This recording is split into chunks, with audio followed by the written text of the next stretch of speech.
বিসমিল্লাহির রহমানির রহিম। প্রিয় দেশবাসী, আসসালামু আলাইকুম। শুরুতেই মহান আল্লাহর দরবারে শুকরিয়া আদায় করছি। হাজারো শহীদের প্রাণের বিনিময়ে আমরা দেশ এবং জনগণের স্বাধীনতা, সার্বভৌমত্ব রক্ষা করতে পেরেছি। তাবেদার মুক্ত বাংলাদেশে জনগণের ভোটে জনগণের কাছে জবাবদিহিমূলক একটি নতুন সরকার যাত্রা শুরু করেছে। দেশে গণতন্ত্র এবং মানুষের অধিকার পুনঃপ্রতিষ্ঠার এই যাত্রা লগ্নে আমি দেশবাসীকে শুভেচ্ছা এবং আন্তরিক অভিনন্দন জানাই। স্বাধীনতা প্রিয়, গণতান্ত্রিক আমি প্রিয়। জনগণের কারণেই দেশে আবার মানুষের অধিকার, সম্মান এবং মর্যাদা পুনঃপ্রতিষ্ঠার সুযোগ সৃষ্টি হয়েছে। আমি দেশবাসীর উদ্দেশ্যে একটি বার্তা দিয়ে বলতে চাই, মুসলমান, হিন্দু, বৌদ্ধ, খ্রিস্টান তথা দল, মত, ধর্ম, বর্ণ নির্বিশেষে পাহাড়ে কিংবা সমতলে বসবাসকারী এই দেশ আমাদের সবার। প্রতিটি নাগরিকের জন্যই এই দেশকে আমরা একটি নিরাপদ ভূমিতে পরিণত করতে চাই। একটি স্বনির্ভর, নিরাপদ, মানবিক, গণতান্ত্রিক বাংলাদেশ প্রতিষ্ঠায় বিএনপি সরকারের লক্ষ্য।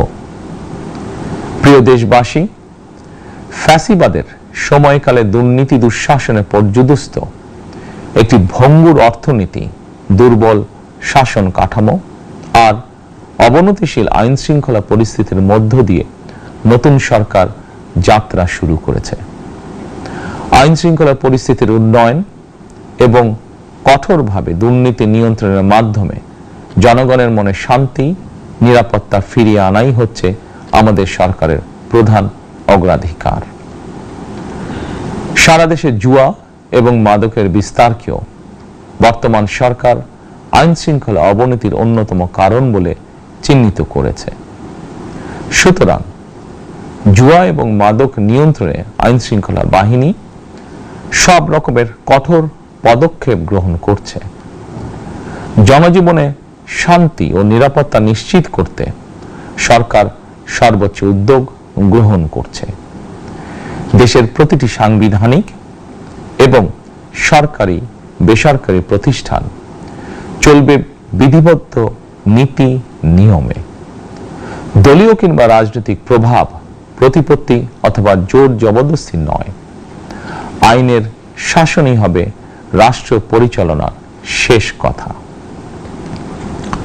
প্রিয় দেশবাসী, আগামীকাল থেকে সারা দেশে শুরু হতে যাচ্ছে পবিত্র মাহে রমাদান। আমি দেশবাসীকে পবিত্র মাহে রমাদানের শুভেচ্ছা জানাই। রমাদান আত্মশুদ্ধির মাস। আমরা যদি আত্মশুদ্ধি শব্দটির মর্মার্থ উপলব্ধি করি, তাহলে এই মাসে মানুষের ভোগান্তি বাড়ার কথা নয়। যদিও আমাদের অনেকের মধ্যেই এই মাসটিকে ঘিরে ব্যবসায় অধিক মুনাফা লাভের প্রবণতা লক্ষণীয়। আপনাদের প্রতি আমার বিনীত আহ্বান, রমাদানের পবিত্রতা রক্ষার্থে এই মাসটিকে আপনারা ব্যবসা মুনাফা লাভের মাস হিসাবে পরিগণিত করবেন না। দ্রব্যমূল্য যাতে সাধারণ মানুষের নাগালের বাইরে না যায়, এ ব্যাপারে ব্যবসায়ীরা দয়া করে সতর্ক থাকবেন। হাজারো প্রাণের বিনিময়ে একটি মাফিয়া সিন্ডিকেটের পতন ঘটিয়ে রাষ্ট্র এবং সরকারের জনগণের অধিকার প্রতিষ্ঠার অঙ্গীকার নিয়েই আমরা রাষ্ট্র পরিচালনার দায়িত্ব গ্রহণ করেছি। বিএনপি সরকার সকল ক্ষেত্রে অনাচার, অনিয়মের সকল সিন্ডিকেট ভেঙে দিতে বদ্ধপরিকর ইনশাআল্লাহ। ক্ষুদ্র, মাঝারি কিংবা ছোট বড় সকল ব্যবসায়ীদের প্রতি বর্তমান সরকারের দৃষ্টিভঙ্গি সহজ এবং স্পষ্ট। বর্তমান সরকার ব্যবসায়ী এবং ক্রেতা সাধারণ উভয় স্বার্থ রক্ষা করে প্রয়োজনীয় পদক্ষেপ গ্রহণ করতে চায়। সুতরাং সরকারের পক্ষ থেকে কি ধরনের উদ্যোগ গ্রহণ করলে বাজার পরিস্থিতি নিয়ন্ত্রণে থাকবে কিংবা ক্রেতা বিক্রেতা উভয়েরই স্বার্থ রক্ষা হবে, এ ব্যাপারে আপনাদের যে কোনো ধরনের পরামর্শ কিংবা অভিযোগ শুনতে সরকার প্রস্তুত। ক্রেতা বিক্রেতা গ্রহীতা এই সরকার সকলেরই সরকার। এই সরকার আপনাদেরই সরকার। আপনারাই ভোটের মাধ্যমে এই সরকারকে রাষ্ট্র পরিচালনার দায়িত্ব দিয়েছেন। আপনারাই এই সরকারের শক্তি। প্রিয় দেশবাসী, পবিত্র রমাদান মাসে রোজাদারগণ বিশেষ করে ইফতার, তারাবি, সেহরি এই সময়গুলোতে নিরবিচ্ছিন্নভাবে গ্যাস, পানি ও বিদ্যুৎ সরবরাহ পেতে চান। এই বিষয়টি নিশ্চিত করতে এরই মধ্যে আমি সংশ্লিষ্ট কর্তৃপক্ষকে নির্দেশনা দিয়েছি। অপচয় রোধ করে কৃচ্ছতা সাধন প্রতিটি মুসলমানের ঈমানি দায়িত্ব। অফিস আদালতে বিনা প্রয়োজনে কিংবা প্রয়োজনের অতিরিক্ত গ্যাস, বিদ্যুৎ, পানি খরচের ব্যাপারে সচেতনতা অবলম্বন করাও ইবাদতেরই অংশ বলেই আমি মনে করি। দেশের সকল সরকারি বেসরকারি কর্মকর্তা কর্মচারী এবং জনসাধারণের প্রতি কৃচ্ছতা সাধনের আহ্বান জানানোর আগে আমি সরকারের মন্ত্রী এবং বিএনপি সংসদ সদস্যদেরকে দিয়েই একটি দৃষ্টান্ত স্থাপন করতে চেয়েছি। বিএনপি সংসদীয় দলের প্রথম সভাতেই আমরা সিদ্ধান্ত নিয়েছি, বিএনপি থেকে নির্বাচিত কোনো সংসদ সদস্য সরকারি সুবিধা নিয়ে ট্যাক্স ফ্রি গাড়ি আমদানি করবেন না এবং প্লট সুবিধাও নেবেন না। আমি আপনাদের সামনে বলেছিলাম, রাষ্ট্র পরিচালনার সুযোগ পেলে বিএনপি সরকার মহানবীর ন্যায়পরায়ণতার আদর্শ অনুসরণ করবে। আমি মনে করি বিএনপির সংসদীয় দলের এই সিদ্ধান্ত ন্যায়পরায়ণতার আদর্শেরই একটি অন্যতম প্রতিফলন। প্রিয় দেশবাসী, বিভাগীয় শহরগুলিতে বিশেষ করে রাজধানী ঢাকায় যানজট অত্যন্ত নিয়ন্ত্রণহীন।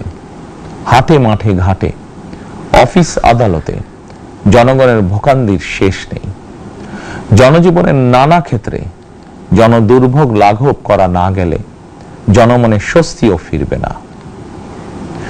রাজধানীতে জনসংখ্যার চাপ কমাতে বিকল্প ব্যবস্থা গ্রহণ করা জরুরি হয়ে পড়েছে। মানুষ তার নিজ জেলায় কিংবা নিজের বাসা বাড়িতে থেকেও যাতে সহজভাবে সঠিক সময়ে অফিস, আদালত, ব্যবসা বাণিজ্য করতে পারেন, সেই লক্ষ্যকে সামনে রেখেই সারা দেশে রেল যোগাযোগ ব্যবস্থা ঢেলে সাজানোর উদ্যোগ নেওয়া হচ্ছে। এই পরিকল্পনার অংশ হিসাবে প্রথমেই রেল, নৌ, সড়ক এবং সেতু মন্ত্রণালয়ের কার্যক্রম পুনর্বিন্যাস ও সমন্বয় করা হচ্ছে। আমরা মনে করি সারা দেশে রেল যোগাযোগ ব্যবস্থার সহজ, সুলভ এবং নিরাপদ করা গেলে একদিকে যেমন জনগণের শহর কেন্দ্রিক বা নগর কেন্দ্রিক নির্ভরতা কমবে, অপরদিকে পরিবেশেরও উন্নতি হবে। প্রিয় দেশবাসী, আমাদের চারপাশে সমস্যার শেষ নেই, তবে সমস্যার পাশাপাশি সম্ভাবনাও কিন্তু কম নয়। আমাদের বৃহৎ জনগোষ্ঠীকে যদি আমরা দক্ষ জনশক্তিতে রূপান্তরিত করতে পারি, তাহলে এই জনসংখ্যাই হবে আমাদের জনসম্পদ। আমরা নিজেদেরকে দক্ষ করে গড়ে তুলতে পারলে শুধু বাংলাদেশই নয়, বিশ্ব বাজারও আমাদের জন্য উন্মুক্ত। তথ্য প্রযুক্তির সিঁড়ি বেয়ে বিশ্ব এখন কৃত্রিম বুদ্ধিমত্তার যুগে প্রবেশ করেছে। প্রযুক্তির এই প্রতিযোগিতামূলক বিশ্বে সম্মান এবং স্বচ্ছতার সঙ্গে টিকে থাকতে হলে আমাদেরকে কোনো না কোনো একটি বিষয় বা কাজে পারদর্শী হতে হবে। দেশের কোটি কোটি শিক্ষার্থী এবং তরুণ যুবশক্তির উদ্দেশ্যে বলতে চাই, মেধায়, জ্ঞানে, বিজ্ঞানে নিজেদেরকে যোগ্য করে গড়ে তোলার জন্য যত রকমের সহযোগিতা দেওয়া যায়, সব রকমের সহযোগিতা দিতে বর্তমান সরকার প্রস্তুত। কর্মসংস্থান এবং কর্ম পরিবেশ নিশ্চিত করার সুনির্দিষ্ট অঙ্গীকার নিয়ে বর্তমান সরকার যাত্রা শুরু করেছে। প্রিয় দেশবাসী, দীর্ঘ 18 বছর পর দেশে ফিরে গত বছর 25শে ডিসেম্বর আমি বলেছিলাম, দেশ এবং জনগণের জন্য আই হ্যাভ এ প্ল্যান। 12ই ফেব্রুয়ারি জাতীয় নির্বাচনের আগে দেশের বিভিন্ন স্থানে ঘুরে আমার প্ল্যান, পরিকল্পনার অনেক কিছু আমি আপনাদের সামনে তুলে ধরেছিলাম। আপনারা স্বাধীনতার ঘোষকের প্রতিষ্ঠিত দল বিএনপিকে ভোট দিয়ে রাষ্ট্র পরিচালনার দায়িত্ব দিয়েছেন, সকল পরিকল্পনা বাস্তবায়নের সুযোগ দিয়েছেন। এখন এই সুযোগকে কাজে লাগিয়ে সকল অঙ্গীকার পূরণ করার দায়িত্ব বিএনপি সরকারের। আমরা আমাদের পরিকল্পনা এবং প্রতিশ্রুতি বাস্তবায়নের কাজ শুরু করে দিয়েছি ইনশাআল্লাহ। অঙ্গীকার পূরণের এই যাত্রা পথে আমরা ভবিষ্যতের দিনগুলোতেও আপনাদের অব্যাহত সমর্থন প্রত্যাশা করি। প্রিয় দেশবাসী, সরকার প্রধান হিসাবে আমি দেশবাসীর উদ্দেশ্যে একটি বিষয়ে প্রতি দৃষ্টি আকর্ষণ করে বলতে চাই। নবগঠিত সরকার গঠনের সুযোগ দিতে যারা বিএনপিকে ভোট দিয়েছেন কিংবা দেননি অথবা কাউকেই ভোট দেননি, এই সরকারের প্রতি আপনাদের সবার সমান অধিকার।